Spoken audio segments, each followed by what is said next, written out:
Hello नमस्कार साथियों, स्वागत है आप सभी का। मित्रों, आज की क्लास में हम देखेंगे आचार्य राजशेखर के जीवन के विषय में और इनकी रचनाएं, इनसे बनने वाले परीक्षाओं में महत्वपूर्ण तथ्य को आज की क्लास में हम सभी पढ़ेंगे। और इसके पहले हम लोग जो है महाकवि माघ और कालिदास, भारवी, श्रीहर्ष इत्यादि रचनाकारों को और उनकी रचनाओं को, उनसे बनने वाले प्रश्नों को हम लोगों ने देखा है।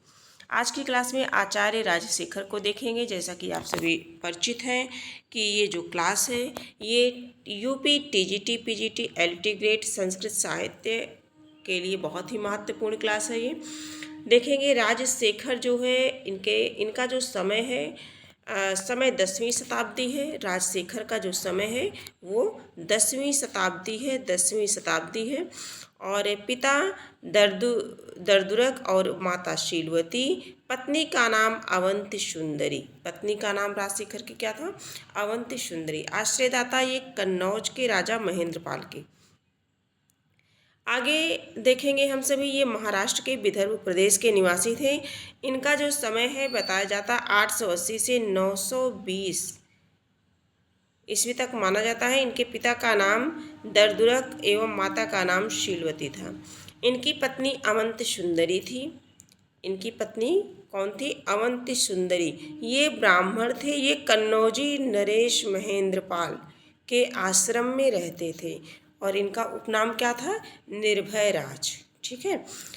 अगला हम देखेंगे जो महत्वपूर्ण है, जहाँ से प्रश्न बनते हैं। राजशेखर के 5 ग्रंथ हैं। राजशेखर के 5 ग्रंथ हैं। ग्रंथों की संख्या कितनी है? 5 है। काव्य मीमांसा राजशेखर की रचना है, जो विभिन्न परीक्षा में पूछी जाती रही है। काव्य मीमांसा किसकी रचना है? तो ये राजशेखर की रचना है। ये रचना बहुत ही इम्पोर्टेंट है। बाल रामायण, इसमें 10 अंक हैं। और बाल भारत या प्रचंड महाभारत, इसमें जो है 2 अंक हैं। और ये बाल भारत जो है ये अपूर्ण रचना मानी जाती है। विद्वशाल भंजी का 4 अंक हैं और कर्पूर मंजरी 4 अंक हैं। कर्पूर मंजरी और काव्य मीमांसा वेरी इंपॉर्टेंट रचनाएं हैं। आगे हम देखेंगे काव्य मीमांसा या कवि शिक्षा परक ग्रंथों का प्रवर्तन है। इसमें 10 अधिकरण है। काव्य मीमांसा में कितने अधिकरण हैं? 10। इसमें कवि रहस्य नामक अधिकरण ही उपलब्ध है। आगे हम सभी देखेंगे जो अगली रचना है इनकी, बाल रामायण।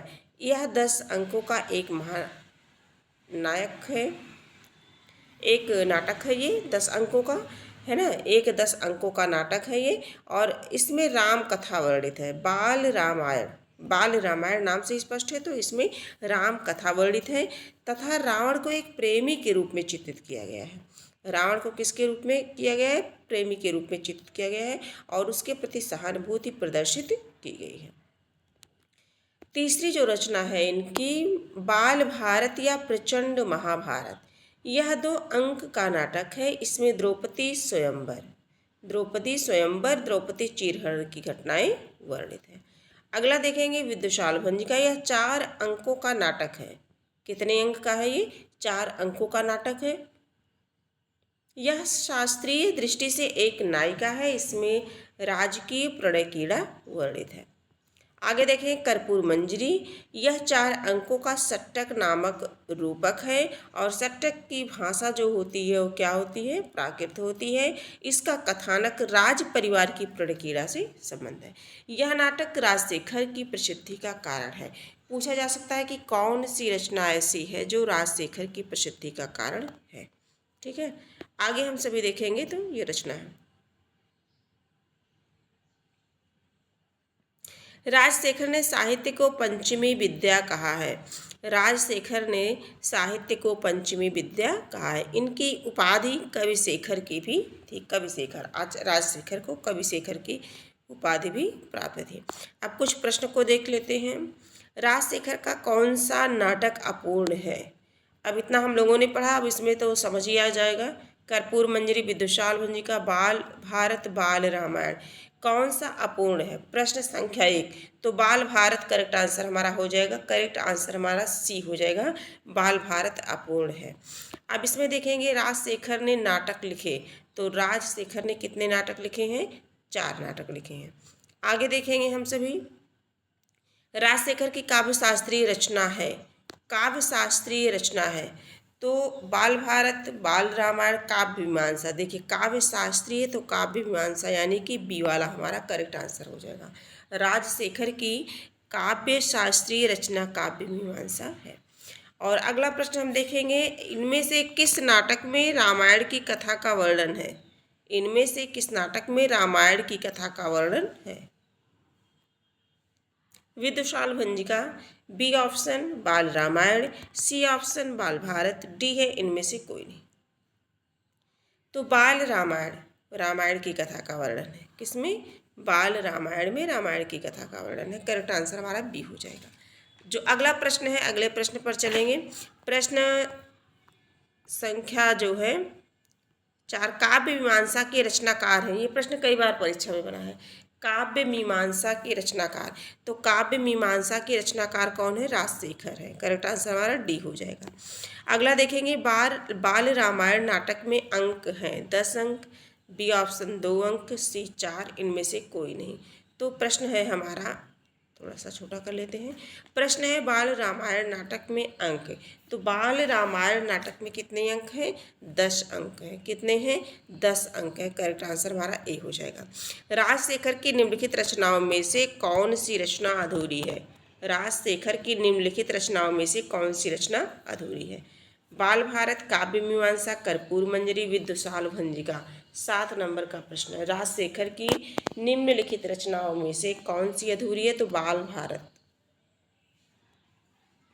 करेक्ट आंसर हमारा ए हो जाएगा। बाल भारत कैसी रचना है? अधूरी रचना है। तो इस तरह से परीक्षा में प्रश्न बनते हैं। अगला देखेंगे, राजशेखर की किस नाटक में द्रौपदी चीर की घटना वर्णित है? द्रौपदी चीर की घटना किस में वर्णित है? 4 ऑप्शन हम सभी के सामने हैं और इसका करेक्ट आंसर बताना है। तो बाल भारत में। द्रौपदी चीर हरण की रचना किस में है? बाल भारत में। तो बाल भारत में यानी कि करेक्ट आंसर हमारा डी हो जाएगा। अगला देखेंगे, 9 नंबर का प्रश्न है, राजशेखर की प्रसिद्धि का कारण नाटक है। तो ये भी हम लोगों ने पढ़ा था। बाल भारत, बाल रामायण, कर्पूर मंजरी, विदुषाल भंजिका, चारों में से हमें जो करेक्ट आंसर है वो चूज करना है। राजशेखर की प्रसिद्धि का कारण है, तो राजशेखर की प्रसिद्धि का कारण क्या है? कर्पूर मंजरी। करेक्ट आंसर हमारा क्या बनेगा? सी। कर्पूर मंजरी किसकी रचना है? राजशेखर की रचना। काव्य मीमांसा राजशेखर की है। ये सारी रचनाएं कई बार परीक्षा में पूछी गई हैं। कर्पूर मंजरी के रचयिता का नाम बताइए। देखिए इस तरह से भी प्रश्न बन सकता है। कर्पूर मंजरी के रचयिता का नाम बताइए। विभिन्न आचार्य हैं, राजशेखर, बाणभट्ट, भारविदंडी, है ना। तो कर्पूर मंजरी के रचनाकार आचार्य राजशेखर हो गए। तो इस तरह से हम लोगों ने 10 प्रश्न को देखा और 10 प्रश्न के साथ साथ आचार्य राजशेखर के विषय में जो भी तथ्य परीक्षा में बनने योग्य थे उन सभी को हम लोगों ने पढ़ा।